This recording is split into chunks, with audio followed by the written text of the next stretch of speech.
कैसा रहा आपका सफ़र? मस्त, एंजॉय, मज़ा आ गया? Very good, very good. हमारी चॉइस हमेशा 3P की होती है। हमें पेन चाहिए, प्लेजर चाहिए या पीस चाहिए। पूरी लाइफ इस 3P से हमारी चलती है करके। आप लोग यहाँ पे आए हैं क्योंकि कुछ पेन है आपके अंदर, कुछ दर्द है ना, कुछ तकलीफ़ है आप लोग को, और उस तकलीफ़ को दूर करने के लिए नॉर्मली हम प्लेजर वाला रास्ता ढूंढते हैं, कुछ एक सब्स्टिट्यूट ढूंढते हैं, है ना। जैसे किसी को नींद नहीं आती है तो कुछ लोग टीवी देखते हैं, वो एक प्लेजर का ज़रिया है। कुछ लोग चाय पीते हैं, कुछ लोग खाते हैं, घूमते हैं। तो दिस इज़ ऑल प्लेजर, जो हमें भी पता है सिर्फ बॉडी लेवल पे वो चीज़ को एक तृप्ति देती है और कुछ नहीं है करके, इज़ राइट। लेकिन एक्चुअली हमें जो चाहिए दैट्स एन पीस। पीस क्यों चाहिए? बिकॉज हम शांति से रहने के लिए आए हैं। मैंने फर्स्ट डे से आप लोगों को कहा कि हमें ह्यूमन बॉडी मिली है डिवाइन माइंड के साथ जीने के लिए, डिवाइन एक्सपीरियंस लेने के लिए, ईश्वर की सारी जो क्रिएटिविटी है उसको एक्सपीरियंस करने के लिए, नेचर को एक्सपीरियंस करने के लिए। लेकिन कहीं ना कहीं हम लोग ने अपने कुछ बिलीफ सिस्टम, कुछ थियरी, कुछ कॉन्सेप्ट बनाए और हम उसी में उलझे हुए हैं और कुछ नहीं है। वो हमारे अंदर के बैरियर है। अगर आपका पेन सही में है तो कोई इन्वेस्टिगेशन में तो आना चाहिए। अगर आपकी कोई तकलीफ़ सही में है तो दूसरे को भी तो दिखनी चाहिए कि नहीं? लेकिन दिखती कहाँ है? आपको जो तकलीफ़ है दूसरे वाले कहते हैं कि ऐसा तो कुछ है ही नहीं, ये आपका भ्रम है, आपका वहम है, या आपने अपने माइंड में क्रिएट किया हुआ है। Is it right? तो जो चीज़ हम होल्ड करते हैं ना, उसी का वेट बढ़ता है। Is it right? अगर मैंने इस क्रिस्टल को होल्ड किया है तो इसका वेट मेरे वेट के साथ बढ़ेगा कि नहीं? चॉइस किसकी है? सब हमारी ही तो है कि हमें उसको अनलोड करना है कि नहीं। बिकॉज होल्ड किया तो लोड हो गए और होल्ड नहीं किया तो अनलोड हो गए। तो ये सारी रिट्रीट्स जो हम करते हैं साई करुणा मिशन में, अनहोल्ड करने के लिए करते हैं। जो भी होल्ड करके आए थे तो काफ़ी लोग हल्के होके जाते हैं यहाँ पे। किसी की बॉडी हल्की होती, किसी का माइंड, किसी का हृदय हल्का होता है, इमोशंस हल्के होते हैं, कर्मा हल्के होते हैं। एक्चुअली हल्के तो वो हुए जो आपने पकड़े थे। हमने तो कुछ किया भी नहीं है, हमने तो सिर्फ आपको टेक्निक बताई, ज़रिया बताया, है ना। लेकिन जैसे जैसे आपने हीलिंग की, मेडिटेशन की, जो भी आपने अलग अलग क्रियाएं यहाँ पे की, और आपने ही उसको रिलीज़ किया, आपने ही उसको फ्री कर दिया, राइट। तो जैसे बुद्धा ने अपनी 649 लाइफ्स को अनहोल्ड किया, उनको निर्वाणा मिल गए। महावीर ने 513 पास्ट लाइफ को फ्री किया तो उनको मोक्ष मिल गया। तो अल्टीमेटली हमें अपने बॉडी के अंदर जो होल्ड किया है उसकी डेंसिटी बढ़ी हुई है। बोन्स की डेंसिटी बढ़ी है, मसल्स की बढ़ी है, ब्लड की विस्कोसिटी बढ़ी है, ब्लड का पीएच लेवल एसिडिक हो गया है, बिकॉज हमने कुछ होल्ड किया है। और जैसे हम उसको रिलीज़ करते हैं, ब्लड अल्कलाइन हो जाता है, बोन्स और ज़्यादा स्ट्रॉन्ग हो जाते हैं। ना कभी आपको ऑस्ट्रोमलेशिया होगा, ना ऑस्ट्रोपोरोसिस होगा, कुछ भी नहीं होगा आपका, बिकॉज आपने कुछ होल्ड ही नहीं किया। समझ में आ रहा है कि नहीं? मेरी दादी 102 की उम्र तक वो चलती थी, फिरती थी, घूमती थी, अपना खुद काम करती थी, उसके बोन्स इतने मजबूत थे बिकॉज उसने कुछ होल्ड ही नहीं किया था। तो ये चीज़ें हमें सीखने जैसी है कि कोई बड़ा प्रॉब्लम नहीं है, सिर्फ हमने जो माइंड में उसको एक स्टोरी बना के रखा है ना, हमने इसकी रील बना के रखी है, उस रील को ही हमको क्लियर करना है और कुछ नहीं है। बिकॉज वो रील हमारे अंदर ही बार बार लूप साइकिल है, वो घूम रही है और किसको तकलीफ दे रही है? खुद को तक, बिकॉज वो रील अंदर है ना। आपके मोबाइल में जो इमेजेस है, अगर आप बार बार स्क्रॉल करोगे तो क्या दिखेगा? वही तो इमेजेस, वही वीडियोस, वही ऑडियोस दिखेंगे। Is it right? हम कहेंगे यार ये तो मुझसे देखा नहीं जाता, और उसको डिलीट भी नहीं कर रहे हो, देखा भी नहीं जाता और डिलीट भी नहीं कर रहे हो। तो यही तो प्रॉब्लम है। तो हमने इसलिए आपको साइकिक सर्जरी, हीलिंग वगैरह सिखाई, एडवांस के सब्जेक्ट सिखाए, ताकि आप उसको रिलीज़ करो। और हम ट्राई करते हैं कि अलग अलग सब्जेक्ट्स के माध्यम से इसको रिलीज़ किया जाए। बिकॉज अलग अलग सब्जेक्ट के माध्यम से आपका लेफ्ट माइंड, लॉजिकल माइंड उसको एक्सेप्ट करता है। अच्छा, इस तरीके से मुझे सोल लेवल से निकालना है, अच्छा इमोशन लेवल से निकालना है, अच्छा बॉडी लेवल से मुझे निकालना है ना। तरकीब तो यही है ना। अदरवाइज अगर मेडिकल साइंस में होता तो हम आपको कुछ अलग अलग मेडिसिन दे के एक्सपेरिमेंट करते रहते हैं कि भाई आप सिर्फ टेम्पररी ठीक हो जाओ, रिकवर हो जाओ। क्योर तो आप हो ही नहीं सकते मेडिकल थियरी के हिसाब से, लेकिन यहाँ पे आप क्योर हो सकते हैं, स्पिरिचुअल सिस्टम में क्योर हो सकते हैं। That is the great thing, is it right. हम मरते हैं, मरने के बाद भी ऐश के अंदर जो हमारी चिताएं होती है उसमें भी क्वांटम मेमोरीज होती है, तभी तो गंगा में बहाया जाता है, तभी तो इतनी रीति रिवाज रिचुअल्स किए जाते हैं ना। तो क्या ज़रूरत है, बिकॉज उसमें भी कुछ कार्मिक इलेक्ट्रॉन्स हैं और जो वाइब्रेट करके फैमिली मेम्बर्स को कहीं ना कहीं रुलाते हैं, कहीं ना कहीं अटैचमेंट क्रिएट करते हैं। Is it right. अदरवाइज तो कोई मतलब ही नहीं है करके। Is it right. तो जो लोग समाधियाँ लेते हैं, आपने सुना होगा, काफ़ी आपके गुरुओं ने भी शायद समाधियाँ ली होगी, उन्होंने अपनी बॉडी को बहुत लाइट कर दिया, वेट से भी लाइट कर दिया और ऐसे भी लाइट कर दिया। प्रकाश उनके अंदर इतना निर्माण हो गया कि वो अपनी बॉडी खुद ही छोड़ के चले गए और उनकी चेतना रह गई। नॉर्मली हमारी चेतना रह नहीं जाती है, हमारी चेतना रीबर्थ लेती है with the soul. Is it right. लेकिन ये जो लोग हैं जो मोक्ष में गए हैं या जिन्होंने लाइव समाधियाँ ली है, जैसे आपने नीम करोली बाबा का सुना है, साईं बाबा का सुना है, गुरु नानक देव का सुना है, ये लोग सब कैसा है, ये लोग अपनी चेतना छोड़ के गए हैं। अब हमें क्या है, इस सिंबल के माध्यम से उस चेतना को इन्वोक करते हुए इस्तेमाल करना है। तो सिंबल्स तो एक लैंग्वेज है, जैसे मैं और आप अब हिंदी में बात कर रहे हैं, आप समझ रहे हैं ना मेरी बात, तो कोई भाषा तो चाहिए कि नहीं। तो अगर हम आपको कोई ये सिंबल्स नहीं देते तो ये मेडिटेशन हो जाता, और आपने सिंबल का इस्तेमाल किया तो ये हीलिंग हो गई। फ़र्क तो इतना ही है। काफ़ी लोग कहते हैं हीलिंग मत करो, हीलिंग से तकलीफ होगी, लेकिन तकलीफ कैसे हो सकती है? किसी को प्रकाश से कैसे तकलीफ हो सकता है? किसी को ब्लेस करने से कैसे तकलीफ हो सकती है? आपने अपने बच्चों की इतनी सेवा की, क्या कभी आपको तकलीफ हुई? क्या आपके माँ बाप ने आपकी सेवा की, क्या उनको कभी तकलीफ हुई? मुझे बताओ, कभी भी तकलीफ नहीं हुई। तो ये कैसे हम मान लें कि हीलिंग से नेगेटिविटी आ जाती है, हीलिंग से तकलीफ होती है? हाँ, थोड़ा बहुत कैसा है, हम थोड़े लो फील कर लेते हैं, बिकॉज क्या होता है, जब हम हीलिंग करते तो हमारी भी नेगेटिविटी बाहर आ जाती है। तो उस नेगेटिविटी से भी हमारा एक अटैचमेंट था, क्योंकि उसी से तो हम अटेंशन सीकिंग करते थे, उसी से तो हमारी कोई वैल्यू थी, उसी से तो कहीं 4 आदमी पूछते थे भैया तुम कैसे हो। अब तकलीफ ही नहीं रहे तो कौन पूछेगा भैया कैसे हो? Is it right. फिर नई पेन क्रिएट करनी पड़ती, यार बहुत दर्द हो रहा है, तो 4 आदमी आते, बोलते अच्छा हुआ, दर्द तो ठीक है लेकिन 4 आदमी तो आए। Is it right. और दर्द चला भी जाता है, आदमी चले जाते हैं, फिर वापस दर्द को लाना पड़ता है ना, तो वो वापस 4 लोग आएंगे नहीं। मतलब क्योंकि लोग तो भागने के लिए तैयारी है, पकड़ने के लिए हमें पेन चाहिए, इमोशंस चाहिए, अटैचमेंट चाहिए, तभी तो लोग बंधे रहेंगे कि नहीं। Is it right. बच्चे को पूछते रहते अब तू कहाँ जा रहा है, कितने बजे रात को आएगा। पार्टनर एक दूसरे को पूछते भाई कहाँ जा रहे हो, किसके साथ जा रहे हो, कौन है, फोटो दिखाओ, ये शेयर करो, वो शेयर करो, लोकेशन शेयर करो। मतलब कितना हम एक दूसरे को बांधने की कोशिश कर रहे हैं, जबकि हमारे हाथ में कुछ है भी नहीं, और कोई कुछ कर भी लेगा तो आप करोगे भी क्या? लॉजिक तो यूज करो। आपका बच्चा कुछ कर भी लेगा बाहर, कोई गलत दोस्ती कर लेगा, आप क्या कर सकते हो? कुछ भी नहीं। आपका पार्टनर कुछ गलत भी कर लेगा, आप क्या कर सकते हो? कुछ भी तो नहीं कर सकते हो। तो हम जो चीज नहीं कर सकते ना, बस उसी का पेन हमें है, और वो पेन कभी जा ही नहीं सकता, बिकॉज उस पेन का कोई सॉल्यूशन ही नहीं है। उसको लेट गो ही करना है, उसको रिलीज ही करना है, उसको फॉरगिव ही करना है, बिकॉज ये मेरे हाथ में कंट्रोल है ही नहीं, तो मैं क्या कर सकता हूं? और उसी का मुझे तनाव है।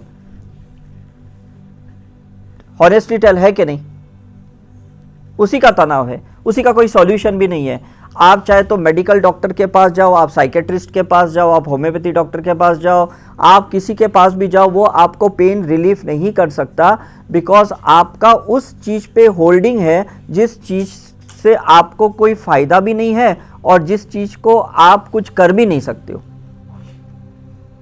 कैसे, मैं आपको बताता हूँ। कहीं पे कोई एक क्रिकेट मैच चल रही है और मैं देख के पर अरे यार 6 मार यार, वो दूसरे वाला कंट्री वाला कहेगा अरे यार इसको आउट कर।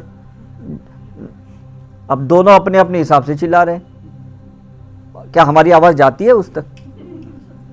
कैसी साइकोलॉजी है? फिर कोई ग्लास तोड़ देता है, कोई टीवी बंद कर देता है, यार क्या है, कंट्री लोग है, कैसे खेलते हैं, खेलने की तमीज़ नहीं है, ऐसा है वैसा है, पैसे खाए रहेंगे, घूस खाए रहेंगे, अंडर टेबल कुछ किया होगा। कितनी स्टोरियां बनाते हैं हम लोग, और वो बंदे तक तो हमारी आवाज़ भी नहीं पहुंचती, बाजू वाले कमरे तक नहीं पहुंचती, वहाँ स्टेडियम तक कहाँ पहुंचने वाली है? इज इट राइट और रॉन्ग? अच्छे वाइब्रेशन सेंड करो, शायद वो पहुंच जाएगी। अच्छी दुआएं दो, अच्छे हीलिंग करो, अच्छे सिंबल्स कहीं भेज दो, वो शायद पहुंच जाएगी। क्यों वो पहुंचेगी, इसका रीज़न मैं आपको बताता हूं। बिकॉज वो गॉड की लाइट के साथ कनेक्टेड है। समझ में आया कि नहीं? वो गॉड की लाइट के साथ कनेक्टेड है। वो हमारी प्रेयर उनकी प्रेयर के साथ कनेक्शन है, हमारे सिंबल्स उनकी लैंग्वेज है, गुरुओं की भाषा है, देवी देवताओं की भाषा है। वो पहुंचना आसान है, लेकिन हम अगर किसी को बद्दुआएं देंगे ना, वो शायद पहुंचेगी नहीं, हम तक ही रहेगी, और वही पेन क्रिएट करता है, वही तकलीफ क्रिएट करती है हमें। तो यहाँ पे हमने समझ लिया, हमारे ऑरा जिन्होंने भी अपनी ऑरा देखी है, अपनी रीडिंग करवाई है, तो अब समझ गए कि कहाँ आपके ब्लॉक्स हैं, कहाँ आपकी लो फ्रीक्वेंसी है, कहाँ पे आपके अंडर कलर्स हैं करके, रेड कलर्स है, ब्राउन है, ग्रे है, उसी को तो आपको क्लियर करना है कि नहीं। और यही आपको यहाँ पे भी क्लीन करवाया गया, कुछ प्रेजेंट लाइफ रिग्रेशन, कुछ वूम रिग्रेशन करके, कुछ मनी रिग्रेशन करके, सोल रिग्रेशन करके, ये सब अलग अलग टेक्निक से हमने कोशिश करवाई कि ये क्लियर करने के लिए। जैसे हम जब मेडिकल हॉस्पिटल में जाते हैं ना, तो अलग अलग डिपार्टमेंट होते हैं ना, gynaec department, orthopaedic department, ophthalmology department, है ना। तो वो डिपार्टमेंट में ले जाते हैं ना हमें पेशेंट्स को, यहाँ सीटी स्कैन कराओ, या ब्लड टेस्टिंग करो, यहाँ ईसीजी कराओ, यहाँ पे मेडिसिन का वार्ड है, यहाँ सर्जिकल वार्ड है। तो ये रिट्रीट भी एक्चुअली ये सोल की हॉस्पिटल है, जहाँ पे हमने अलग अलग लोगों के पास आपको भेजा, ऑरा के लिए, रिग्रेशन के लिए, मेडिटेशन के लिए, हीलिंग के लिए। Is it right? और आप जब अलग अलग डिपार्टमेंट से हो आते हो, आपकी होलिस्टिक ट्रीटमेंट हो गई। This is called an holistic approach. Is it clear? तो ये जब सब जगह से आपका क्लियरेंस हो गया, अब आपको उसको मेंटेन करना है। यहाँ से जाने के बाद तो हॉस्पिटल से भी घर पे जाने के बाद कोई अगर परहेज नहीं करता, तो उसका शुगर लेवल अप होगा कि नहीं, ब्लड प्रेशर अप होगा, कोलेस्ट्रॉल अप होगा। Is it right? इवन अगर आप पंचकर्मा में भी जाते हो, नेचर क्योर में, वहाँ से जाने के बाद भी घर पे अगर आप उसको फॉलो नहीं करते हो, तो भी वो सब बेकार गया। तो चाहे बॉडी लेवल का हो, माइंड लेवल का हो, सोल लेवल का हो, मेडिकल हो, स्पिरिचुअल हो, मेंटेन तो आपको आफ्टरवर्ड्स करना ही करना है। उसका कोई मतलब एक्सक्यूज ही नहीं है। आप ऐसे बताना नहीं मैं बिज़ी हूँ, मुझे टाइम नहीं है, ऐसा बोल ही नहीं सकते, मुझे समझ में नहीं आया, अभी भी मेरा बहुत सारे क्वेश्चंस है। ये सब एक्सक्यूजेस है। हमने जब शुरुआत की थी तब हमने एक क्लियर सेंटेंस लिखा था 93 में, 100 excuses for not doing and 100 ways for doing it. 100 तरीके हैं, इज इट राइट, फॉलो करने के, और 100 बहाने हैं नहीं करने के। चॉइस किसकी है? हमारी है। सिंपल है कि नहीं? लोगों ने कहा सर सुबह नहीं उठा जाता, योगा नहीं होता, तो हमने उनको कुछ मेंटल योगा सिखाया। कुछ लोग कहते नहीं हमें टाइम ही नहीं मिलता है, हमारी डेली रूटीन इतनी मतलब ऑक्यूपाइड है। हमने डेली रूटीन के साथ भी हमने आपको सिखा दिया कि चलते फिरते खाते पीते कैसे हीलिंग की जा सकती है।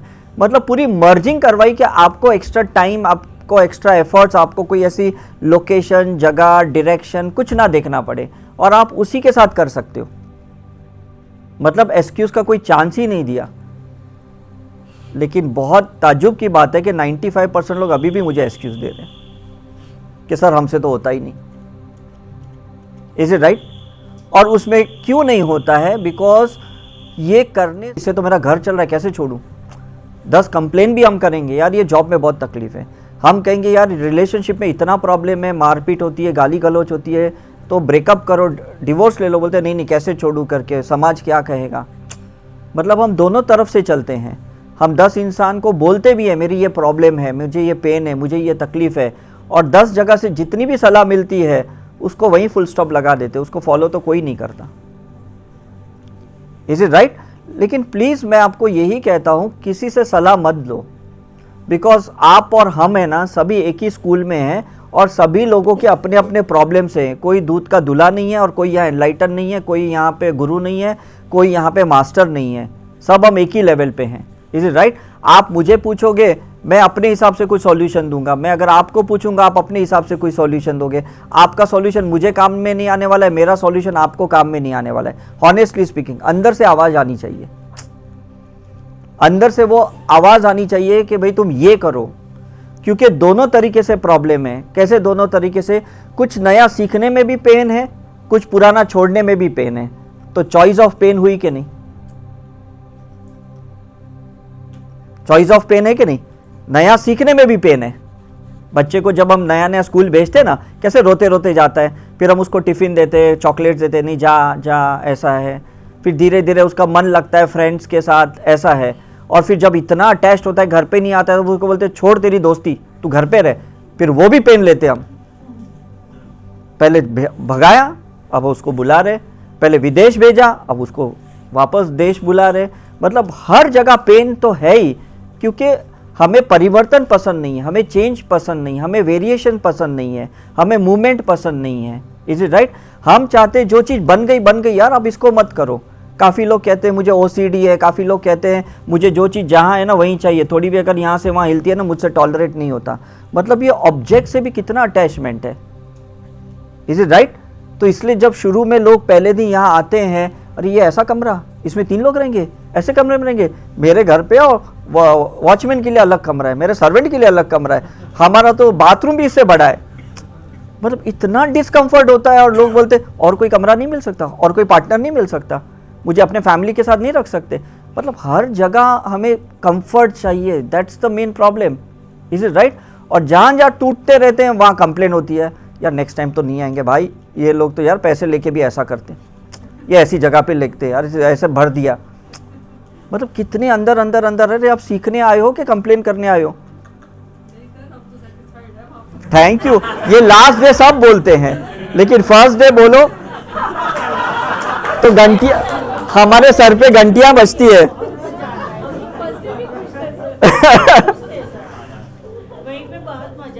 आता है कि नहीं? देखो, वाह वाह वाह, देखो तभी तो गुरु माँ दिया है आपको। हमने ईश्वर को यही कहा कि हमारा कोई सर फोड़े, है ना? नई माँ मार्केट में आई है। और आपको जान के ताजुब हो गया, वृंदावन स्टेशन पे ये माँ बनी थी, गुरु माँ। जब इनकी लॉकडाउन में फर्स्ट रिट्रीट थी, तभी हमने इनको कहा था ये आगे की माँ बनने वाली है। तब किसी को विश्वास नहीं हो रहा था कि ये ऐसा होगा। कल फ्यूचर में आप लोग भी बनोगे, मौका सबको ऊपर वाला देता है। Is it right? लेकिन हम सस्टेन हो तो बड़ी बात है। हमें ग्राउंडिंग करनी पड़ेगी, हमें फॉरगिवनेस करना पड़ेगा। बिकॉज मैंने आपको कहा ना, ऊपर जाने में भी पेन है और नीचे आने में भी पेन है। ऊपर तो लोग चढ़ा भी देते हैं और नीचे उतार भी देते हैं, और दोनों जगह पेन लेना पड़ता है, ऐसा नहीं है करके। तो बी रेडी फॉर इट, जो भी होता है लेट इट हैपन, कोई प्रॉब्लम नहीं है। बिकॉज अभी आपके पास सॉल्यूशन है ना, तो आप खुद ही रिलीज करो उसको। इसमें क्या है भाई, तू जा, तेरी लाइफ है, स्पेस दे दो, मुझे अपनी लाइफ जीने दो, मुझे अपनी स्पेस दे दो। Is it right? क्योंकि वही चीजें जो आपको इवॉल्व करेगी। ये पहले वाला जमाना नहीं है कि बहुत सालों सालों तक, युगों युगों तक कोई आपके साथ रहने वाला है। कोई आपके साथ नहीं रहने वाला, हॉनेस्टली स्पीकिंग। और आप बोलोगे और फिर मतलब दिमाग में ऐसे बिलीफ सिस्टम क्रिएट करोगे कि दुनिया बहुत मतलबी है, मतलब लोग पैसे के भूखे हैं, मतलब जब तक ज़रूरत है तब तक लोग पूछते हैं, फिर कोई पूछता नहीं। ये सारे डायलॉग बाजी बोल के ना आप अपने अंदर पेन क्रिएट करते हो। एक्चुअली हम भी दूसरों के लाइफ में ऐसे ही हैं, है कि नहीं? जब तक हमें ज़रूरत है हम उनके साथ रहते हैं, जब तक उन्हें ज़रूरत है तो वो हमारे साथ रहते हैं। तो उसमें नई बात कौन सी है? तो जब ये जाति स्मरण होता है, सेल्फ रियलाइजेशन होता है, या इंट्रोस्पेक्ट्रम होता है, मतलब अंदर जाने की जब हम क्रियाएं करते हैं, तब हमें समझ में आता है कि हमारी खुद की भी तो कितनी डार्क साइड्स हैं, हमारे खुद के भी तो कितने अंदर वीकनेसेस हैं। सिर्फ ऐसा नहीं कि बाहर के लोगों की वीकनेसेस हैं। लेकिन क्या होता है, हमारी जो वीकनेसेस है ना, वो मेडिकल साइंस के हिसाब से पीछे के ब्रेन में होती है, जिसको हम ऑसिपिटल रीजन कहते हैं। और जो लोगों के प्रॉब्लम होते हैं वो फ्रंट में दिखते हैं, जो यहाँ पे दिखते हैं कि इसमें गुस्सा कितना, इसमें डर कितना, इसमें अहंकार कितना, ये सामने यहाँ से दिखता है। पीछे का साइड कोई देख सकता है?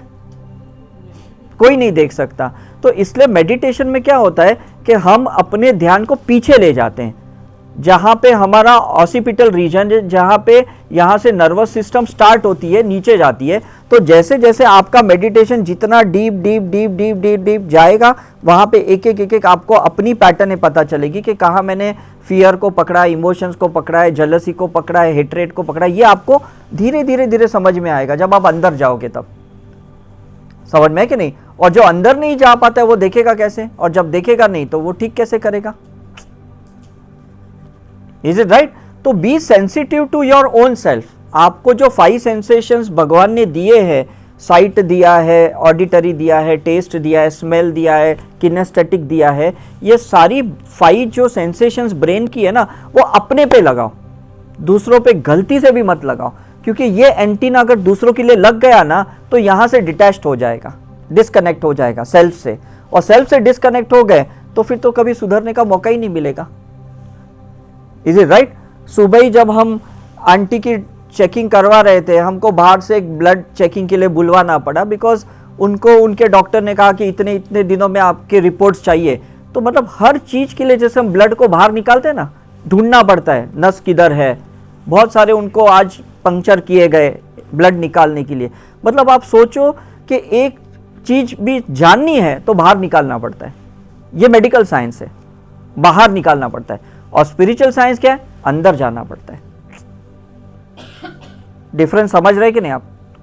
तो जब जब आपको बाहर जाना पड़े कुछ करने के लिए, समझ लो आप अंदर नहीं गए, तभी बाहर जाना पड़ रहा है कि मेरा एस्ट्रोलॉजिकल प्लीज चार्ट देखो, मेरा ये देखो, मेरा न्यूमरोलॉजी देखो, मेरी सिग्नेचर देखो। मतलब आप बाहर जा रहे हो करके। और अगर आप अंदर गए तो आपको बाहर किसी को मिलने की जरूरत नहीं है। Is it right? मतलब ऑरा भी अगर आप देखोगे तो अंदर की तो पिक्चर है आपकी, अंदर के ही तो कलर्स है कि नहीं? Is it right? मतलब आपके सबकॉन्शियस कलर है। अगर आप ऑरा विन मशीन से लेते या और कोई मशीन से लेते तो कॉन्शियस ऑरा आता। हमारी जो टेक्नोलॉजी है वो सबकॉन्शियस ऑरा की है, जो अंदर के ऑरा आपको बताती है करके। राइट? तो आपको धीरे धीरे हम समझाते हैं कि अभी बाहर क्या चल रहा है और अंदर क्या चल रहा है। तो हमें लंदन के साइंटिस्ट ने बहुत अच्छी तरह से समझाया कि it is a poly contrast interference photography. इसको PIP कहा उन्होंने। क्या कहा? PIP, poly contrast interference photography का मतलब है कि हम बाहर के एनवायरमेंट से कैसे इंटरफियर कर रहे हैं, कैसे इंटरैक्ट कर रहे हैं, और उसी से हमारा एक ऑरा बनता है, ऑरिक फील्ड बनती है। Is it right? मतलब आपने कुछ किया और मैंने आपके साथ कैसे रिएक्ट किया, तो उसका PIP बन गया। जैसे आपने देखा ना कुछ कुछ टीवी में PIP होता है, पिक्चर इन पिक्चर, एक स्क्रीन के अंदर दूसरी स्क्रीन आती है। Is it right? तो ये जो दूसरी जो स्क्रीन होती है ना, छोटी वाली होती है, और एक स्क्रीन होती है बड़ी वाली होती है। Is it right? तो जो दूसरों को देखना है ना, उसकी छोटी स्क्रीन रखो, जो बाहर क्या चल रहा है। जस्ट इसलिए कि हम कहीं पे उनके साथ बह तो नहीं जा रहे, वी कैरिड तो नहीं हो रहे, इसलिए वो देखना है पिक्चर। लेकिन बड़ी पिक्चर कौन सी चाहिए? खुद की पिक्चर चाहिए कि मैं क्या खा रहा हूं, मैं क्या सोच रहा हूं, मेरे एक्शंस क्या है, मेरे इमोशंस क्या है, मेरी थॉट प्रोसेस क्या है, मेरी बिलीफ सिस्टम क्या है, मेरी थियरी क्या है। Is it right? तो कभी भी आप फ्री रहोगे ना, जब भी आप यहां से जाने के बाद फ्री रहोगे ना, अपने ऊपर सारी चीजें लिखो। What do I think, what is my theory of life. अपनी फिलॉसफी को बाहर निकालो। मैंने आज तक कोई ग्रंथ नहीं पढ़ी। क्यों नहीं पढ़ी? बिकॉज किसी और की फिलॉसफी है वो। अगर मैं इंप्रेस भी हो जाता किसी की फिलॉसफी से तो मुझे तो वो कॉपी पेस्ट करना पड़ता। Is it right? और अभी मैं कॉपी पेस्ट नहीं कर सकता हूं। क्यों? क्योंकि मेरे अंदर मल्टीपल कॉन्शियसनेस है, आपके अंदर भी मल्टीपल कॉन्शियसनेस है। अगर हम आपकी पास्ट लाइफ देखें तो बहुत सी चीजें आपने अच्छी की है, बहुत सी चीजें आपने गलत भी की है कि नहीं? तो मल्टीपल, हम लोग सब हाइब्रिड वर्जन के इस कलयुग में। तो कोई एक कॉन्शियसनेस लेके कभी नहीं आता इस कलयुग में। तो अगर आप अपनी फिलॉसफी की स्टडी करोगे तो आपको समझ में आएगा कि मैंने कौन सी फिलॉसफी को अधूरी रखी है और उसको मुझे पूरी करनी है, और कौन सी चीज को मैंने पूरी की है उससे मुझे डिटैच्ड होना है। जो मेरा लेसन पूरा हो गया, जिसकी चेतना मैंने ले ली, जिसका लेसन मैंने ले लिया, अब मुझे नहीं चाहिए। Is it right? हम बच्चों को कहते हैं ना, अब तू 6th स्टैंडर्ड में पास हो गया, आज तू 7th में गया, अब 6 की बुक्स तू किसी को डोनेट कर दे, अब तू रख मत, अब क्या फायदा रख के, कहते कि नहीं? Is it right? हम दिवाली में कहते हैं भाई ये कपड़े तुझे बहुत छोटे हो रहे हैं, अब किसी को दे दे, तुझे तो वैसे भी काम में नहीं आ रहे, अब और किसी को काम में आएंगे। तो जो आपका सिलेबस पूरा हो गया ना, उसको भेज दो यूनिवर्स में, और कोई उस कॉन्शियसनेस को लेगा और वो अपनी फिलॉसफी लेके उसकी रीडिंग चालू करेगा, उसका एक्सपीरियंस चालू कर देगा। आपको वो छोड़नी पड़ेगी, वो कॉन्शियसनेस जिसका सिलेबस आपके साथ पूरा हो गया है। अगर आपने होल्ड किया, आपकी स्पेस ऑक्यूपाइड रहेगी। समझ में आ रहा है कि नहीं? तो हो सकता है कोई ना कोई कैरेक्टर जो आपने प्ले अच्छे से कर लिया है अपनी लाइफ में, उस कैरेक्टर को छोड़ दो। फॉर एग्जाम्पल, आपने बेटे की परवरिश बहुत अच्छे से कर ली है, अब बेटे को छोड़ दो। Is it right? आपने ब्रदर के साथ बहुत अच्छे से आपने रिश्ता निभाया, अब ब्रदर को छोड़ दो, पेरेंट्स को छोड़ दो, अब छोड़ दो उनको जिनके साथ आपका सिलेबस पूरा हो गया है करके। मायके का सिलेबस खत्म हो गया तो ससुराल में पूरा फोकस करो। Is it right? एक जॉब आपने छोड़ दिया है तो उनको क्लियर कर दो और एक नया लेसन स्टार्ट करो, एक नया बिजनेस स्टार्ट करो। Is it right? Move on करो ना, कुछ नया करोगे तो आगे बढ़ोगे, पुरानी चीजों को पकड़ के रखोगे तो नया सीखने में भी मजा नहीं आएगा आपको। क्लियर है कि नहीं? आप घर से यहां पे आए, अब वापस कहां पे जाओगे? अपने घर पे जाओगे। कमरा तो छोड़ोगे, हॉल छोड़ोगे, इन लोगों को छोड़ोगे कि नहीं? Is it right? यहां से कोई भी आपके साथ आने वाला है? कोई भी साथ में नहीं आने वाला है, भले आपको कितना भी अच्छा लगा होगा जिसके भी साथ। तो यही तो लाइफ है, छोड़ना ही तो लाइफ है। और अगर आप छोड़ नहीं पाए तो वो पेन होगा और आर्टिफिशियली प्लेजर क्रिएट करना पड़ेगा और पीस में कभी नहीं जा पाओगे। कॉन्सेप्ट क्लियर है कि नहीं? प्लेजर आर्टिफिशियल क्रिएटेड है हर एक के अंदर। कोई दारू, कोई सिगरेट, कोई क्या क्या, मतलब वो एक प्लेजर का एक जरिया ढूंढता है और कुछ नहीं है। उसको भी पता है ये रास्ता नहीं है परमानेंट, लेकिन वो उसका सब्स्टिट्यूट ढूंढता है करके। Is it right? मतलब हमें भी पता है कि हम लड़की की शादी कर रहे हैं, मुझे भी पता है कि बाद में वो परमानेंट सुखी नहीं रहने वाली, लेकिन एक हमको बस चाहिए कि बस वो कहीं जाए, क्योंकि समाज कहता है अरे कब तक लड़की को पकड़ के रखोगे। हमें भी पता है कि बच्चा स्कूल कॉलेज जा रहा है, उसको कुछ परमानेंटली कुछ अच्छा नहीं मिलने वाला, उसको तो स्ट्रगल बाद में भी करना है, तो भी हम भेजते हैं उसको। इज इट राइट और नॉट? हमको सबको पता है कि नेक्स्ट मूवमेंट ऐसा कोई पीसफुल होने वाला नहीं है, नेक्स्ट मूवमेंट में भी पेन होने वाला है, बट एक्सेप्ट इट। इसमें बुराई क्या है? यही तो लाइफ है, इसलिए तो आए हैं, इसलिए तो ह्यूमन बर्थ लिया, अदरवाइज तो एनिमल और प्लांट इनफ रहते हम। इज इट राइट और नॉट? तो वो चीजों को आने दो जो आपको तकलीफ दे रही है और उससे सीख लो जो सीखना है और उसको रिलीज कर दो। भाई मैंने लेसन सीख लिया, मुझे ये प्रॉब्लम आया था, मुझे फ्रैक्चर हुआ, मुझे समझ में आया, नेक्स्ट टाइम मैं चलते वक्त ध्यान रखूंगी किधर मेरे खड्डे में पैर ना जाए और फिर मुझे कभी फ्रैक्चर नहीं होगा, कभी इंजरी नहीं होगी। Is it right? मैंने गाड़ी ध्यान से नहीं चलाया, मेरा एक्सीडेंट हो गया, नेक्स्ट टाइम से मैं ध्यान से चलाऊंगी, मेरा कभी एक्सीडेंट नहीं होगा। रात गई बात गई। Is it clear not? मेरे रिश्तों में यहाँ पे प्रॉब्लम हुआ था, मैंने इसको करेक्ट किया, मैंने फॉरगिव किया, अब मैं वापस एक नया रिश्ता इसी से शुरू करूंगी। शुरू उसी से करना है जब तक आपका क्लियरेंस नहीं होता है, और जब क्लियरेंस हो गया फिर वो आपकी लाइफ में नहीं रह सकता है, नहीं आप उसकी लाइफ में रह सकते हो। Let it be very natural. कोई परमानेंटली रह ही नहीं सकता आपकी लाइफ में। अगर पास्ट लाइफ देखोगे तो पता चलेगा जो आज मेरे साथ है कल ये और किसी के साथ थे और हम भी और किसी के साथ थे, तो फिर उसको परमानेंटली पकड़ के करोगे भी क्या? वो कैरेक्टर आपकी लाइफ में आया है अपना एक कैरेक्टर प्ले करने के लिए और आपसे कैरेक्टर प्ले करवाना चाहता है। आप 100% प्ले करो, वो भले नहीं करे। अमिताभ बच्चन जब प्ले करते हैं ना, उनको भी पता है बाकी सारे किरदार कोई अमिताभ जैसे प्ले नहीं करते, तो पिक्चर फ्लॉप भी जाती है ना, तो भी लोग कोई कुछ नहीं बोलते, बोलते भाई हम तो अमिताभ को देखने गए थे, उनका तो एक्टिंग बहुत अच्छा लगा, कहते कि नहीं? कुछ गाने बहुत अच्छे होते, पिक्चर एकदम बकवास होती है तो लोग सिर्फ गानों के लिए जाते हैं। कोई पिक्चरों में डांस बहुत अच्छा होता है, कोरियोग्राफी अच्छी होती है, तो लोग सिर्फ उसी के लिए जाते हैं। जो बेस्ट करेगा ना, लोग उसके पास आएंगे। Is it clear not? हम भी कहां जाते हैं? कोई रेस्टोरेंट में हम सोचते हैं कि नहीं ये होटल में ना ये खाना बहुत अच्छा मिलता है, बाकी तो पता नहीं, लेकिन ये आइटम बहुत अच्छी मिलती है, हम वही खाने के लिए उधर जाते हैं। इज इट राइट और रॉन्ग? हम मैकडोनल्ड में, KFC में जाते हैं क्योंकि काफी बार वहां वॉशरूम्स अच्छे होते हैं। खाना तो मुझे पता नहीं, लेकिन वॉशरूम अच्छे होते हैं, साफ सुथरे होते हैं, तो हम उसके लिए जाते हैं। मतलब आप देखो कि वहां पे भी हम बेस्ट ढूंढते हैं।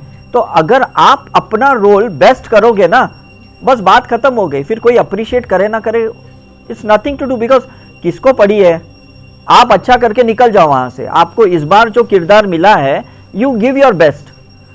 हमारे जितने भी स्पीकर है आपने देखा, जितने भी हमारे टीम मेंबर्स है, आप जब भी मिलो they give their best. Is it right? वो आपका पास्ट लाइफ रिग्रेशन अच्छे से करेंगे, आपको मेडिटेशन अच्छे से करवाएंगे, वो आपको योगा अच्छे से करवाएंगे, आपको सब अच्छे से देंगे, बिकॉज उन्हें पता है they have to play the best part during that scenario, उस टाइम पे। बाद में वो भी आपके साथ चलने नहीं वाले ना, आप उनके साथ रहने वाले हो। Is it right? तो घर में भी यहाँ से जाने के बाद ना, ये देखना मैं कौन सा रोल अच्छे से प्ले नहीं कर रहा हूँ। क्या मेरा बहू के साथ ठीक नहीं है, क्या मेरा पार्टनर के साथ ठीक नहीं है, क्या मेरे बच्चों के साथ ठीक नहीं है, मेरे रोल में कहाँ कमी आ रही है, where I am not giving the best. ये मत दे कि भाई वो बंदा मुझे कुछ नहीं दे रहा है।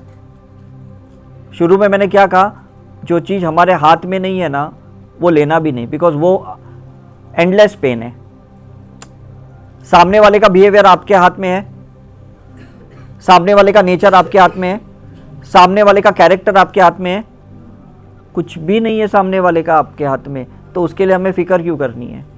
हमारे हाथ में हम है, हम क्या दे सकते हैं। Is it right?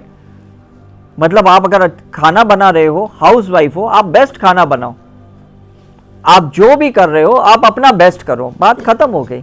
बिकॉज फिर आपको वो रोल से निकाला जाएगा, बिकॉज आपने बेस्ट कर दिया। और अगर आपने वो रोल अच्छे से नहीं निभाया, 10 बार उसी रोल में आपको डाला जाएगा। लॉस किसका है मुझे बताओ? क्यों? क्योंकि टाइम वेस्ट हो रहा है। इज इट राइट और रॉन्ग? आपने देखा आमिर खान की पिक्चर में ना, वो 10 बार रीटेक करते, कभी 40 बार रीटेक करते। जब उनको सेटिस्फैक्शन मिलता है ना, तब भी उसको वो एक्सेप्ट करते हैं। तो ऊपर वाला भी ऐसा ही है, वो बहुत परफेक्शनिस्ट है, बहुत डिसिप्लिन वाला है, वो धर्म से चलवाना चाहता है आपको। जब तक आप बेस्ट नहीं करोगे ना, वो रोल आपका एक्सेप्ट नहीं करेगा और आपसे रीटेक करवाएगा। Is it right? हम बस रीटेक ही कर रहे हैं अपनी लाइफ में, वापस आ रहे हैं और वही चीज़ों को बार बार रीटेक कर रहे हैं। और फिर हम बोल रहे हैं मेरी लाइफ मेस है, यही चीज़ें मुझे ज़िंदगी में, वही पेन है, वही तकलीफ है, वही लोग है। एक्चुअली ऐसा कुछ भी नहीं है, बस आपने वो परफॉर्मेंस बेस्ट नहीं दिया, इसलिए आपको वहां से निकाला नहीं गया। लेकिन बेस्ट परफॉर्मेंस के बाद भी पेन है, बिकॉज अब आपको उस रोल से निकाला जाएगा, अब आपको वो पोजीशन से निकाला जाएगा। उसके लिए भी तैयार रहना। इज इट राइट और रॉन्ग? मतलब अच्छी मदर बन भी गए, कल जब बहू आएगी ना, तो बेटे के रोल से आपको निकाला जाएगा। अब समझ में आ रहा है आपको? Is it right? अच्छी वाइफ भी बन गए ना, तो हस्बैंड को एक टाइम के बाद आपको उससे रोल से निकाला जाएगा, बिकॉज अब हस्बैंड की लाइफ में भी एक बेटा आ गया, एक बेटी आ गई है, he has become a father. तो आपसे कम होगा कि नहीं? Is it right? कोई ना कोई फ्रेंड आएगा, कोई ना कोई उसकी लाइफ में कोई ना कोई आएगा जो माइट बी वो उनके साथ कोई रोल प्ले करने वाला आएगा। सो बी रेडी फॉर इट। आपने तो अपना रोल प्ले कर दिया कि नहीं? Is it right? तो ये है कि बिकॉज आपका सेल्फ ऑब्जर्वेशन चाहिए कि मैंने कहां पे गलती की है और मुझे कहां पे उसको करेक्ट करना है। That is very important. उसने कहां गलती की और मैं उसको कैसे सुधारूं, ये अगर क्वेश्चन आपके अंदर है तो इसका आंसर कहीं नहीं है। Is it clear? अगर ये क्वेश्चन लेके आप आओगे कि भाई मैं उससे कंफर्टेबल नहीं हूं और मुझे उसको सुधारना है, ऐसे तो कोई भगवान ने आपको लेटर दिया ही नहीं है कि भाई नीचे जाके 4 लोग को सुधार के ना, तो आना नहीं। मुझे तो नहीं दिया, आपको किसने दिया है? नहीं ना। तो मैं यही कह रहा हूं ना, जब आपको कोई काम ही नहीं दिया तो क्यों काम कर रहे हो? अपना काम करो ना, अपनी आप की प्यूरिफिकेशन करो, परफेक्शन बनाओ। तो जब प्यूरिफिकेशन और परफेक्शन आ जाएगा तो पीस आ जाएगा, और प्यूरिफिकेशन और परफेक्शन नहीं आया तो पेन ही रहने वाला है। सारा खेल तो पी का ही है ना।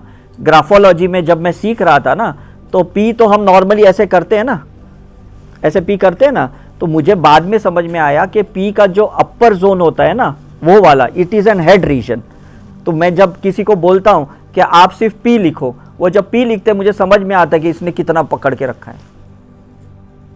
मतलब लोगों को लगता है अच्छा इसने तो पी बोला, हाँ लिख लिया पी, इज इट राइट।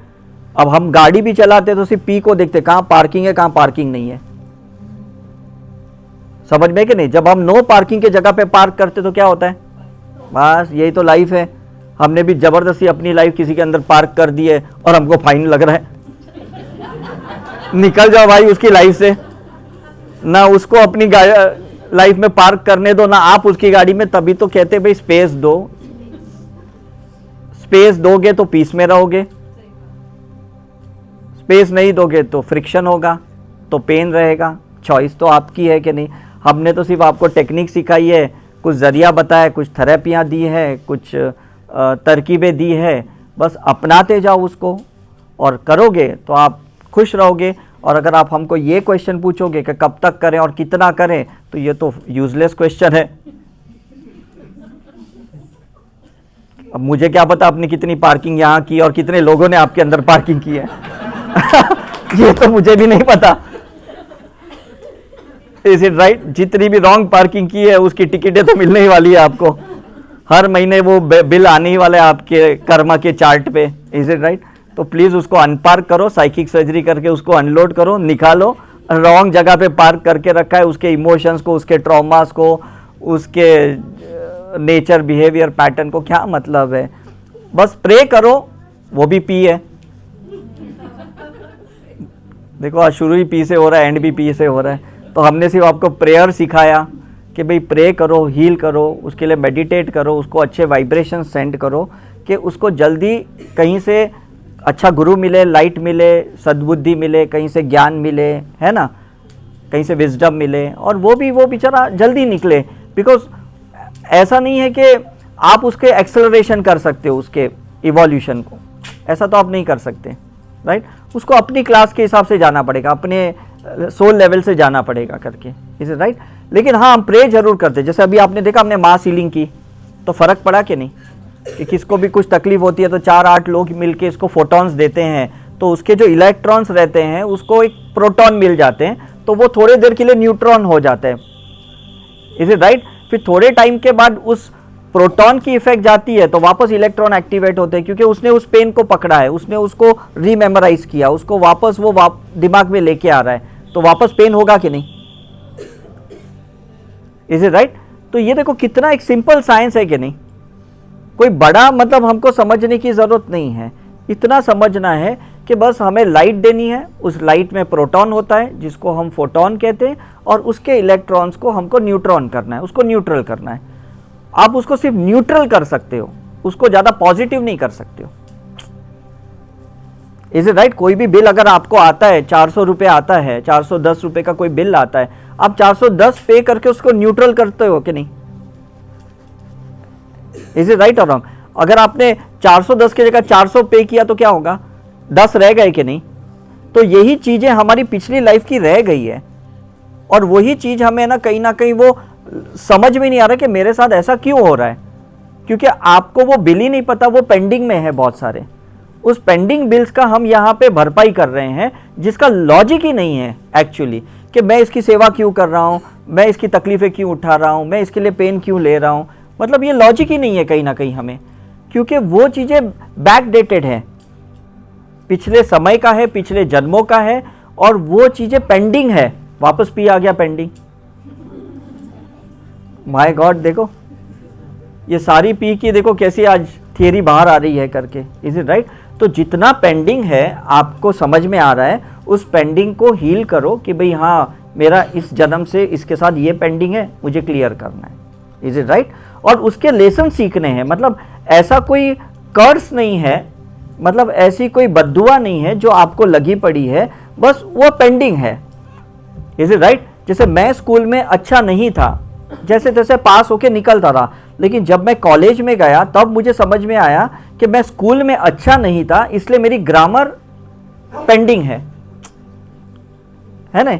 हमारे महाराष्ट्र में उसको व्याकरण कहते हैं, तो मेरी वो व्याकरण बहुत कमज़ोर थी, तो इसलिए फिर कैसा है कि मुझे उसके लिए एक्स्ट्रा एफर्ट्स डालने पड़े उसको पढ़ने के लिए, जो मेरी कमज़ोरी थी करके, राइट। तो आपके लाइफ में भी जो चीज़ें आपने पहले के डेट्स में नहीं की ना, उसको आपको करनी पड़ेगी, उसके लिए एक्स्ट्रा एफर्ट्स डालने पड़ेंगे आपको, चाहे वो रिलेशनशिप में या फाइनेंस है या हेल्थ है, कि भाई पहले आपने हेल्थ की केयर नहीं ली और अभी आपको हेल्थ की केयर ज़्यादा लेनी पड़ रही है, तो वो पेंडिंग थी कि नहीं आपका, इज इट राइट। तो जो भी चीज़ें हैं वो समझो कि मेरे बॉडी में क्या एक्स्ट्रा फैट पार्किंग किया पड़ा है, कोलेस्ट्रॉल पार्किंग है, क्या एसिड पार्किंग पड़ा है, मुझे उसको निकालना है। क्या मेरे अंदर पेन का पार्किंग है, मुझे उस पेन को क्लियर करना है, इज इट राइट। वो जब आप निकालोगे आप बहुत हल्का फील करोगे। यहाँ कर रहे हो कि नहीं 4 दिन से, तो यही चीज़ें आपको वहाँ जाके करनी है, घर पे जाके करनी है। अब प्लीज़ नए कुछ मत क्रिएट करना, पुराना जो भी यहाँ निकाला है इसी तरह से निकालते रहो। हो सकता है कि शायद आपके घर वाले सहमत ना हो आपसे ये एक्टिविटी में, जो भी आप यहाँ से करोगे ना, उनको समझ में नहीं आएगी। ये जो आप साइकिक सर्जरी करोगे या चक्र ध्यान करोगे, हीलिंग करोगे, घर वालों को समझ में नहीं आएगा। तो हमें कुछ फाइट करने की भी ज़रूरत नहीं है, हमें कुछ अपने आप को डिफेंड करने की भी ज़रूरत नहीं है कि नहीं मैं अच्छा ही कुछ कर रही हूँ, बिकॉज उनका भी कोई टाइम आएगा शायद वो करेंगे, है ना। बिकॉज 4 पाथ हैं कौन 4 पाथ है आपको पता है, 4 रास्ते हैं ठीक होने के लिए। एक होता है भक्ति मार्ग जो यहाँ पे हो रहा है, ठीक है। एक होता है ध्यान मार्ग, एक होता है ज्ञान मार्ग और एक होता है प्रेम मार्ग, इज इट राइट। तो हम लोग क्या ये चारों को लेके चल रहे हैं, हम ईश्वर की भक्ति भी कर रहे हैं, हम ध्यान भी कर रहे हैं, और ये साइंस से हमें ज्ञान भी मिल रहा है, ये क्वांटम फिजिक्स का ज्ञान भी हमें मिल रहा है, और हम प्रेम मार्ग से, ये सिंबल से हीलिंग भी एक दूसरे को करुणा से कर रहे हैं। तो 4 मार्ग हुए कि नहीं? क्यों? क्योंकि ये थियरी आपके अंदर से नहीं निकली है, ये थियरी उनके अंदर से निकली है जिन्होंने बहुत साधनाएं की हैं। तो आप ओरिजिनल कॉपीराइट तो नहीं है आपके पास, ओरिजिनल वर्जन तो आपके पास नहीं है, तो आप अगर बोलने जाओगे तो क्या होगा, नहीं पाएंगे, फ्रिक्शन होगा, वेरी क्लियर। क्योंकि अंदर से तो आपका नहीं है ना ये ज्ञान, समझ में कि नहीं। जब तक मैं मेडिकल साइंस में था मुझे भी क्वांटम फिजिक्स नहीं पता थी, तो जब पेशेंट्स मुझे पूछते थे कि इसके कार्डियोग्राम में ये प्रॉब्लम क्यों है, ईसीजी में प्रॉब्लम क्यों है, मैं नहीं समझा पाता था।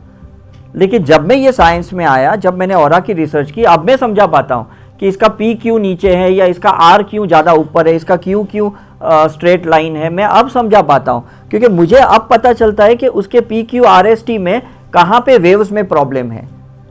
तो कोई मुझे ईईजी देता है या ईसीजी देता है ना, अब मुझे समझ में आता है कि ईईजी में भी मैं समझ जाता हूँ कि इसकी साइकोलॉजी में फियर कितना है, इसकी अंदर इनसिक्योरिटी कितनी है।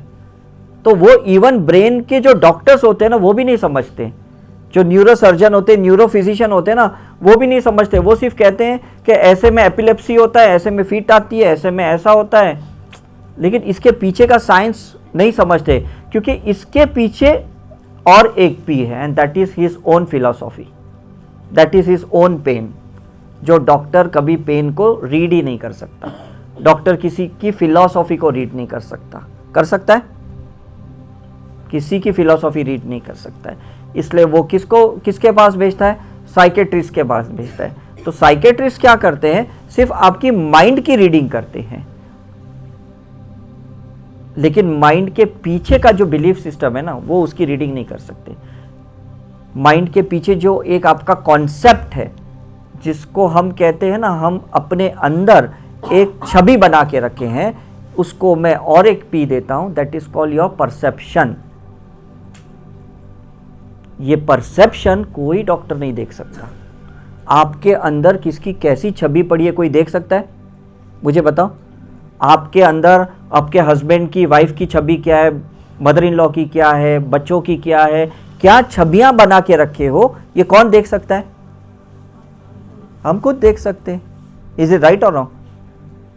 तो प्लीज वो देखो अपने अंदर, आपने पास्ट लाइफ से या प्रेजेंट लाइफ से उसकी क्या छवि बना के रखी है, उस छवि को, उस इमेज को, परसेप्शन को हील करो, उसको डिसॉल्व करो, ताकि उसको नए नजरिए से देख पाओ आप।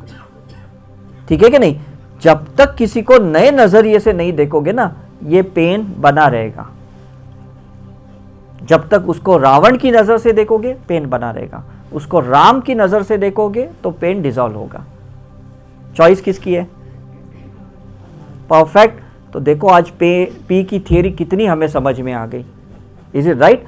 एक लेक्चर के अंदर हमने ये 4 दिन का पूरा सारांश समझ लिया, पूरा हमें समराइज्ड हो गया कि हमें एक्चुअली करना क्या है, कि घर पे जाके उसी लोगों को अलग नज़रिए से देखना है, जिसे हम डायमेंशन कहते हैं, है ना। जैसे आजकल 3 डायमेंशन 4 डायमेंशन होता है कि नहीं, मतलब विजन में भी डायमेंशन होता है और साउंड में भी डायमेंशन होता है। आपने देखा आजकल जैसे हम हनुमान चालीसा 8 डायमेंशन से सुनते हैं तो कैसे लगता है कि भी चारों तरफ हनुमान गूंजते हैं, हनुमान जी गूंजते हैं।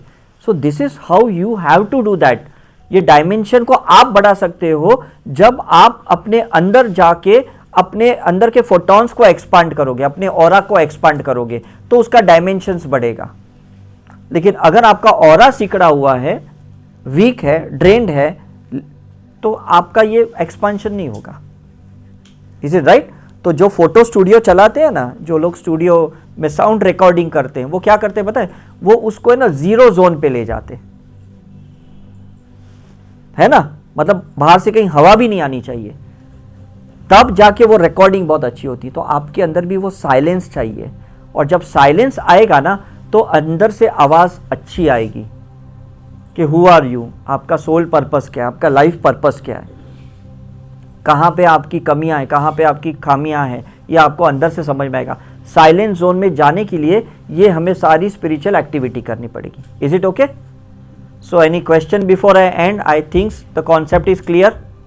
Is it clear? तो लास्ट में हम एक छोटा मेडिटेशन करेंगे होपोनोपो का, forgiveness, and then we are free. Because ये कभी एंड नहीं होने वाला, ये स्पिरिचुअल जर्नी एंड होनी भी नहीं चाहिए। मुझे तो लगता है आपके वजह से हम लोग कंटिन्यू सीख रहे हैं, और आप एक दूसरे से भी इतना कुछ सीख रहे हो। और अगर आप ऐसे रिट्रीट में नहीं आओगे तो आपका सीखना बंद होगा कि नहीं? क्योंकि उसी 4 दीवारी में, उसी 4 लोगों के साथ रहने में कोई सीखना नहीं कहता है, उससे सिर्फ झेलना कहते हैं, जो हमारे बम्बई की भाषा है, बस झेलते रहो।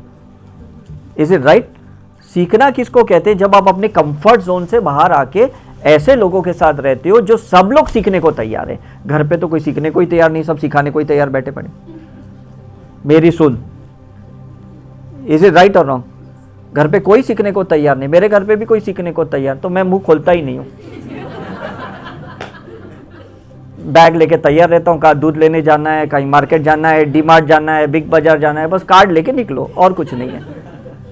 Is it right? बिकॉज मुझे पता है मुंह खोल के कोई मतलब ही नहीं है। रामू काका बच जाए, देखो आंटी ने परफेक्ट बताया। आंटी को मेरा रोल बहुत अच्छे से पसंद। Is it right? सो आपको भी घर के जाके वही करना है, कोई काका बनो कोई काकी बनो, लेकिन बनो तो वही। ओके, चलो, thank you very much. The show must go on.